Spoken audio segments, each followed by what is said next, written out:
Have you got one of these or one of these? Is it doing this or is it doing this? Well, there's actually a much better solution. You won't need to spend out on one of these or spend out on one of these. There's a much cheaper solution, and it's wireless. Stay with us and we'll tell you all about it.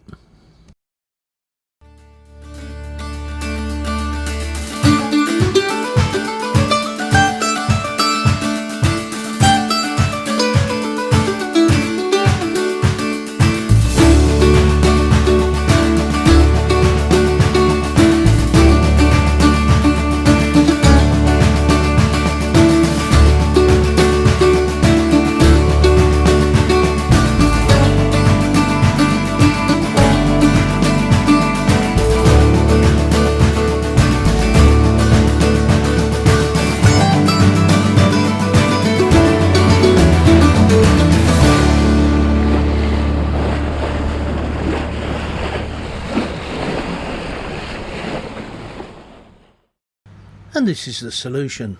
£42.95 English pennies buys you a WINCHMAX 2-channel remote control. This is designed for a 4x4 truck to power the winch in and out, but it has exactly the same function as your windlass, and it's fully remote.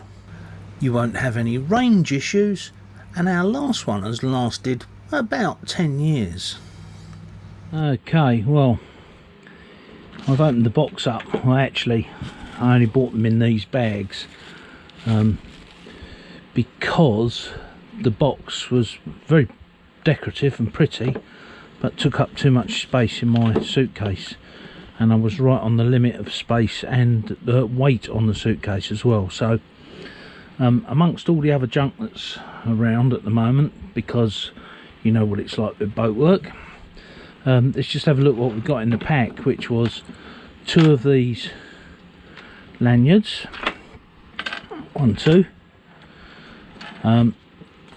controllers and 1 control box, and there's a number on there, 434 megahertz. So I don't know if these have got the batteries in. I assume batteries are not included. 2 of these already have lugs on them, so I could leave them as they are. I don't know, I'll think about it. And then you've got positive feed, negative feed, up and down, and a blue antenna, and we've just literally got to change that box over. Now this kit can be used with a 4-wire motor or a 2-wire motor. Most of the bigger electric winches are 4-wire motors, and this is how it's wired. You can see there that the trigger wires in white, red and yellow are actually the same on both this and the 2-wire motor. Now, regardless of whether you're using a 2-wire motor or a 4-wire motor, the wiring of the wireless receiver unit is exactly the same. It uses 2 trigger wires which are fed by a positive on the back of your hand control or wander lead socket. All that wander lead does is it flips the red so that it triggers either the yellow or the white, one being in and one being out. The wireless receiver unit does exactly the same. It makes the red trigger either the yellow or the white, the in or the out. Let's show you another diagram. On this diagram I've drawn in the different types of trigger that you might have. You might have a deck foot switch set, a handheld control, or a guarded rocker switch back at the helm. All that our remote unit does is it triggers from the red shared wire or common to either the up or the down. It's very simple. So you can see on the wireless receiver box that we have a few wires, a red, which is the common and positive feed, a black, and then a white and a yellow, exactly as in the drawing. The white and the yellow are up and down, or in and out, as marked on the controllers. There is a comprehensive wiring diagram here. I think it's in a couple of languages. Yep. There we go, there's the one we're interested in. I'm not sure how well you can see that because the light isn't particularly good in here, even with the lights on. But behind the TV, this is our forward cabin. I've just lifted the bedding up. Actually, gonna have it dry cleaned, and we might replace the foam, but that's another story. So behind that fan, behind that TV, there's a panel in that bulkhead, and that gets us into the windlass control. There's a big relay in there, and so I'm going to remove this and get you in there. I'll show you when I'm done what it looks like. This is our existing wireless receiver, which activates the quick windlass relay. Now we're having to change ours because the handheld control unit has taken a couple of dunkings in the sea, and it's finally given up after about 8 years of constant use. Each receiver is tuned to the transmitter or handheld controls, so we have to change the whole lot over. I'm really pleased with the service we've had from the one we've got, and it's only because the handheld is damaged we're changing it. And you can see the old transmitter on the left here. The blue wire is the wire which is the antenna, so that's the transmitter's antenna to pick up the signal. There's a yellow which you can see going across the front here. Let's see if I can put this lamp down a second, give you a better picture. So the yellow and the white will need to have new terminals put on them, and the red and the black will need ring terminals. So we can either piggyback these, or we can put new terminals on the whole thing, and I think that's what we'll do. We'll bring the crimper in here and do both of those into one, and both of those into one. Okay, so to get these cases off, you simply just stretch them over the corner and press the back. Get it.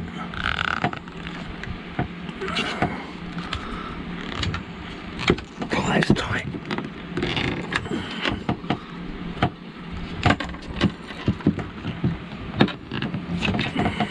There we go. It's going.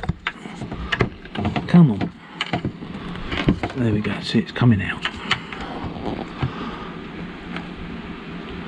You can see why it lasted 10 years, can't you? I will need a screwdriver for that. 9-volt extra heavy duty. Look at that. Yeah, it's what we call the PP9 size, and they last at least a year, and they're, you know, relatively they're pennies to buy. So that's connected.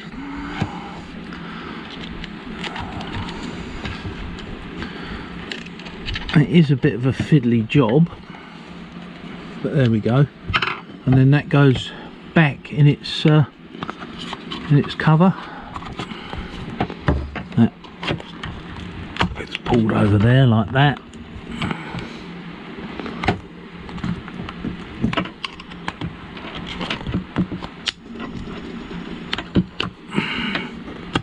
There we go. That's it. On, off. I'm hoping that you're going to be able to see this as I put these together. So that's the blue and the yellow. We'll put that Twist them two together and put them in a red crimp like that.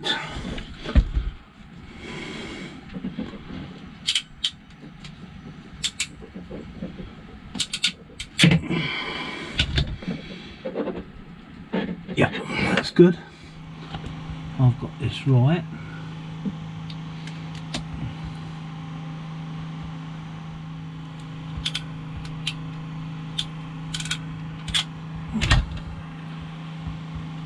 That's it.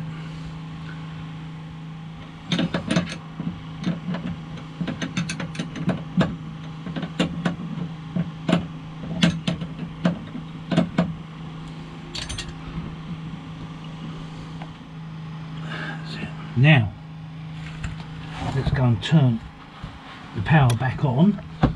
This one should be live now. Let's double check, shall we? That's going to there, that's going to there.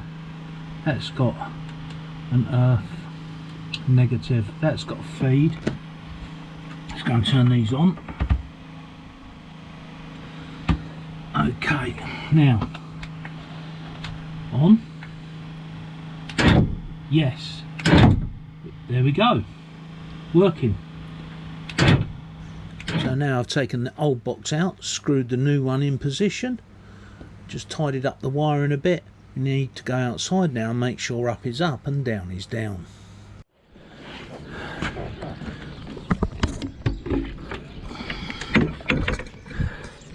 So out is in and in is out. So we just swap them two wires over. That's easy done. Easy done.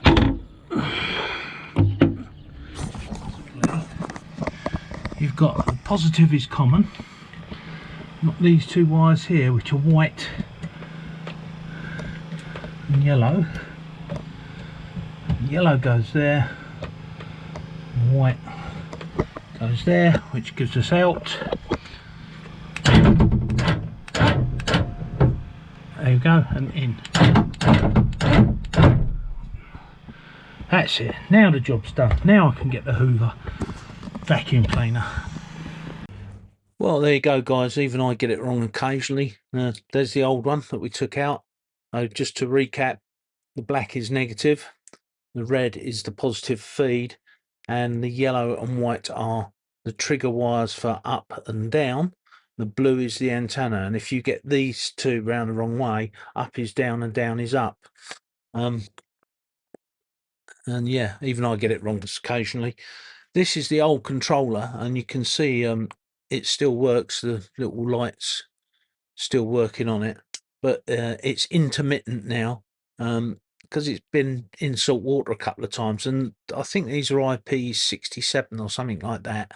They're kind of waterproof down to about a meter for a minute or so, but 8 years, I'm not complaining. And £42, and now I've got his and hers controllers. This one we had to put some sticky tape over the front because it was starting to go as well, and the UV light where it gets left out on the table outside. We're not sponsored by WINCHMAX, but we use them because they work, and we want to share what works with you guys, and what's a good solution that saves you money. That you get two controllers for that £42, which is what's that, about €46, something like that, $46, something like that. And the